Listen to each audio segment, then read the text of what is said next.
आप जैसे दलाल पत्रकार, चाटुकार पत्रकारों को ऐसे मिर्ची लगती है कि सरकार से सवाल ना पूछकर आपके पिताजी के ऊपर सवाल रख दिया हो कि आपके पिताजी इस सवाल का जवाब। आप भाजपा का पैसा खाते हैं, आप भाजपा ने कुछ फालतू लोगों को छोड़ रखा है जिनको आज बोलने के लिए नेशनल चैनल पर प्रवक्ताओं की जरूरत नहीं है, क्योंकि आप पे और आपके चैनल पे मानहानि का मुकदमा ठोकूं तैयार है इस बात के लिए। झूठ बोलेंगे तो आप पे मानहानि का मुकदमा ठोकूंगा। जानते हैं मानहानि का मुकदमा क्या होता है? भाई आज भारत बंद किसान मोर्चा की तरफ से जी कैसे देखते हो, कैसा रहा, कितना असर रहा उसका बताइए। देखिए, बहुत ही उसका शक्तिशाली प्रभाव रहा है और भारत बंद का जो देश की मीडिया जो कहे भले असफल रहा है, लेकिन ये बहुत ही सफल रहा है, क्योंकि भारतीय जनता पार्टी की नज़र में और देश की दलाल मीडिया की नज़र में वो प्रोटेस्ट सफल होता है जिसमें दंगे और फसाद होते हैं। ये प्रोटेस्ट शांतिपूर्वक तरीके से हुआ, देश के किसान ने शांतिपूर्ण तरीके से भारत बंद का आह्वान किया और इसमें संयुक्त किसान मोर्चा और देश के तमाम बड़े बड़े किसान आंदोलन के नेताओं ने इसमें हिस्सा लिया, भाग लिया और पूरे देश की जनता ने इस आंदोलन को, इस भारत बंद को समर्थन किया, इसको सपोर्ट किया। देखिए, पूरे हिंदुस्तान के अंदर इसका व्यापक नज़र आ रहा है। आप कैसे कह सकते हैं कि नहीं आ रहा नज़र?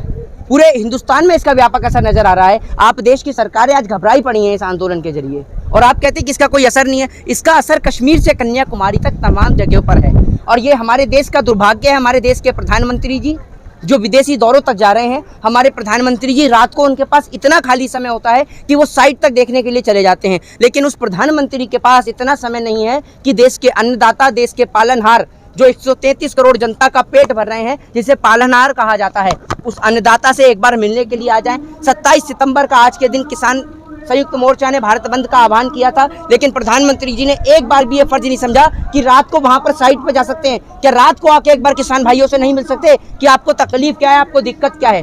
वहाँ कमला हैरिस के सामने जाके बैठ जाते हैं। इनको शर्म नहीं आती कि वो भारत देश की मूल नागरिक की बेटी, जिसके लिए वहां पर खड़े होकर चिल्ला रहे थे, अब की बार ट्रंप सरकार, और उसी के आगे वहां पर जाके बैठना पड़ा। और लेकिन ये हमारे भारत देश के लिए गौरव की बात है कि हमारे देश की बेटी देश में नहीं विदेश में भी परचम लहरा रही है। लेकिन हमारे देश के प्रधानमंत्री जी हमारे देश के किसानों को भी सड़क पे बिठा रहे हैं और किसान को लेकर विदेशों तक से ट्वीट आए। लेकिन मजाल है कि हमारे देश के प्रधानमंत्री को टस से मस हुए हों। ये आंदोलन अगर सरकार के हाथ में होता तो सरकार 2 मिनट में कर देती।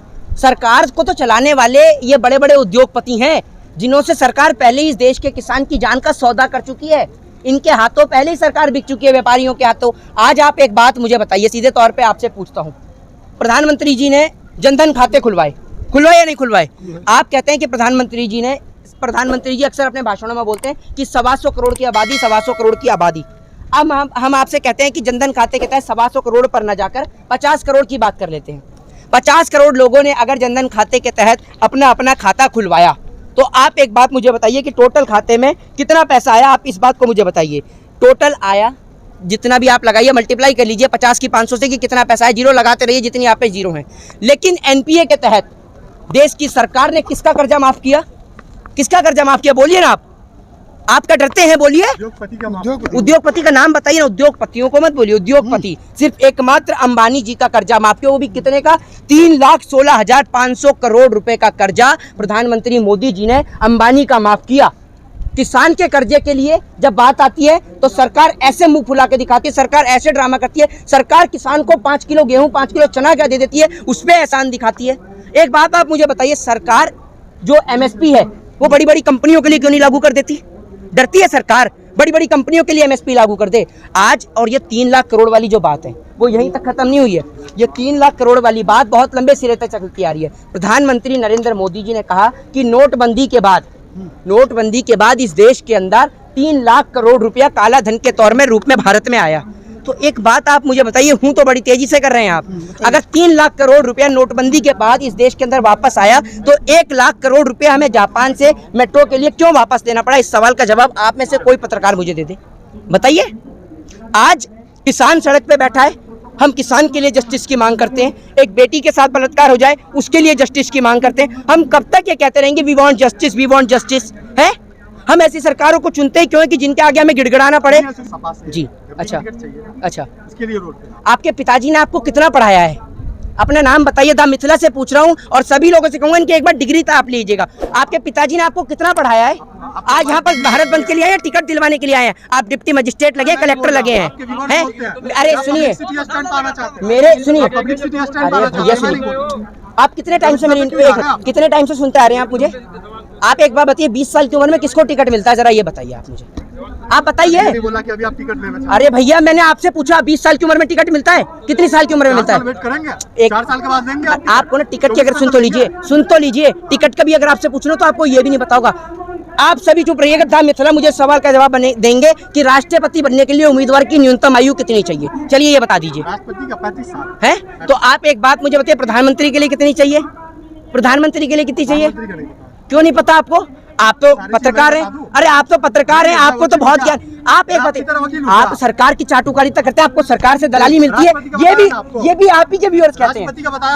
मैं क्या कह रहा हूँ, ये भी आप ही के व्यूअर्स कहते हैं कि आपको सरकार की तरफ से दलाली मिलती है। तो क्या दा मिथिला इस बात को एक्सेप्ट करते हैं कि आपको सरकार की चाटुकारिता करने के लिए और प्रधानमंत्री नरेंद्र मोदी जी के पक्ष और भाजपा के पक्ष में दिखाने के लिए आपको दलाली मिलती है? आप एक्सेप्ट करते हैं? आपके व्यूअर्स इस बात को लिखते हैं? आज मेरे को तो कोई दलाली नहीं मिलती, आपने कहा व्यूअर्स लिखते हैं, तो आपके तो व्यूअर्स ये भी लिखते हैं, लेकिन आप ये नहीं पढ़ते। क्यों नहीं पढ़ते? आपके व्यूअर्स ये भी लिखते हैं कि आप भाजपा के दलाल हैं, आप भाजपा का पैसा खाते हैं, आप भाजपा ने कुछ फालतू लोगों को छोड़ रखा है जिनको आज बोलने के लिए नेशनल चैनल पर प्रवक्ताओं की जरूरत नहीं है, क्योंकि देश के अंदर एंकर प्रधानमंत्री जी को जब आपने देखा न्यूज 18 पे जोकर बोल दिया जाता है, तो प्रधानमंत्री जी की पार्टी के जो प्रवक्ता संबित पात्रा हैं उनको इतनी तिलमिली नहीं पहुंचती। लेकिन अगर आप जैसे दलाल पत्रकार, चाटुकार पत्रकारों को ऐसे मिर्ची लगती है कि सरकार से सवाल ना पूछकर आपके पिताजी के ऊपर सवाल रख दिया हो कि आपके पिताजी इस सवाल का जवाब दें। आप इस सवाल का जवाब देंगे कि जब 3 लाख करोड़ रुपया नोटबंदी के बाद वापस आया तो 1 लाख करोड़ रुपया जापान से क्यों उधार लेना पड़ा? बताइए। अब नहीं बोलेंगे आप? देश हित में 1 लाख करोड़ रुपया था, तो 3 लाख करोड़ कहाँ गया ये बता दीजिए देश हित में है? आपने बात करी मेक इन इंडिया, नागपुर गए कभी? नागपुर में मेट्रो अभी तो हाँ कर रहे थे। मोदी हाई स्कूल से पढ़ के आए, झूठ बोलने में नंबर 1 है, पहले नंबर पे आपका नाम। अरे सुनिए, चुप रहिए। मोदी हाई स्कूल से पढ़ के आए, नागपुर के अंदर आप गए, नागपुर के अंदर जो मेट्रो बनी है उस पर क्या लिखा होता है? लिखा है इस पे मेड इन इंडिया है, लिखा है इस पे मेड इन इंडिया। बताइए बिना हाँ, तो जाकर देखिए ना। जो स्किल इंडिया की बात करते हैं, आज पेपर लीक सरकार करवा रही है, जिसके कारण ये स्किल इंडिया नहीं, ये किल इंडिया बन रहा है, जिसके अंदर युवा मर रहा है और जिसके अंदर किसान भी मर रहा है। और आप क्या दिखाते हैं कि पब्लिक नहीं है। खुद आकर के और पेपर लीक किए हैं। कौन? मोदी जी तो अरे मोदी जी तो कहाँ से करें? मोदी जी तो अपनी डिग्री सामने, सुन तो लीजिए, ये जिम्मेदारी किसकी होती है? ये जिम्मेदारी सरकार की नहीं है। घर में पानी नहीं आ रहा, मोदी जी आए हैं। आपके घर पे बिजली नहीं आ रहा, मोदी जी आए। तो अपने बिल्कुल तो अपने मैनिफेस्टो में काई के लिए लिखते हैं जो आपको 300 प्लस बहुमत की सरकार दी है, ये घास काटने के लिए दी है। एक मिनट, हेमा मालिनी ने, अरे सुन लीजिए, आप विरोध क्या कर रहे हैं? क्यों? मैं इस देश का नागरिक नहीं हूँ? मेरा देश है, आपसे पूछ के विरोध करूंगा? हेमा मालिनी, सुन तो लीजिए, हेमा मालिनी गेहूं काटने के लिए आती है, अब तो नहीं आ रही हेमा मालिनी गेहूं काटने के लिए है? आप कभी गए हैं? कहाँ?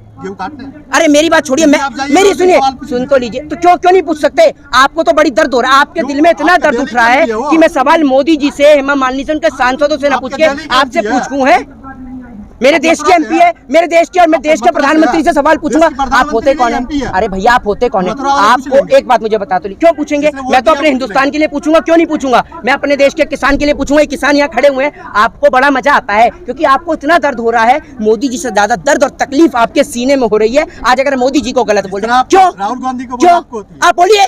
अरे राहुल गांधी है कौन? बताइए, चलिए बताइए कौन है राहुल गांधी? तो आप ही बताएंगे। नहीं, मुझे तो नहीं पता राहुल गांधी कौन से विपक्ष के नेता है भैया। राहुल गांधी, ये मुझे राहुल गांधी कहाँ के प्रधानमंत्री हैं, कहाँ के राष्ट्रपति हैं? बताइए मुझे, बताइए। आपके पार्टी के हम क्यों बताएं? अरे मेरी काय की पार्टी? अगर सुनिए, इस बात के लिए आप दिखाइए कि मेरे पास कौन सा पोस्ट है, वरना मैं आप पे और आपके चैनल पे मानहानि का मुकदमा ठोकूं।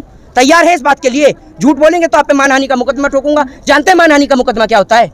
तो वकील आप बताएं। नहीं तो मैं तो बता ही दूंगा, आप पे ठोका जाएगा मानहानि का मुकदमा अगर बेवजह बेफिजूल की बातें और बेप्रत्यारोपण जिसका कोई तर्क ना हो, क्योंकि आप भी मोदी स्कूल से पढ़ के आए, कोई झूठ वाली बात नहीं है इसमें। वरना आप एक बार चलिए अपने एक बार इंस्टीट्यूट का नाम बता दीजिए। 1 मिनट, अपने इंस्टीट्यूट का नाम बता दीजिए, सब सुनना चाहते हैं। चलिए मैं चुप हो गया। सुनिए, क्योंकि मेरे को समझ पाता है, ये कचड़ करने की आदत नहीं है, कुछ सड़क छाप रोड साइड की डिबेट नहीं। अपनी डिग्री का नाम बताइए, कौन से इंस्टीट्यूट से पढ़ के आए हैं? ये सुनिए, ये हाथ में पोर्टल चैनल का माइक ले लेने से, और अभी देखा था ना कैसे बड़े नेशनल चैनलों की वहाँ धज्जियां उड़ रही हैं, जैसे उनको बाहर करा, गेट आउट। ये दिन ज्यादा दूर नहीं है आप जैसे पत्रकारों के लिए भी, जो सरकार की दलाली करते हैं। आपको भी एक दिन ऐसी गेट आउट किया जाएगा, ध्यान रखिएगा। और अपने सुनिए, अपने बच्चों से सुनिए, अपने बच्चों को, आपके बच्चे हैं ना, आपकी शादी हुई है, बच्चे हैं ना, बच्चे हैं आपके, तो अपने बच्चों से एक बात होती है, अपने बच्चों से चाय बिकवाएंगे या पकौड़ा तलवाने को रोजगार समझेंगे? क्यों बच्चों को स्कूल भेजते? चाय पकौड़ा तलवाइए अपने बच्चों से, और चौकीदारी करवाइए ना चौकीदारी। वैसे भी देश के बहुत भगोड़े देश से सामान लेके भाग रहे हैं, तो बच्चे को चौकीदारी करवाइए पढ़ा लिखा कर। और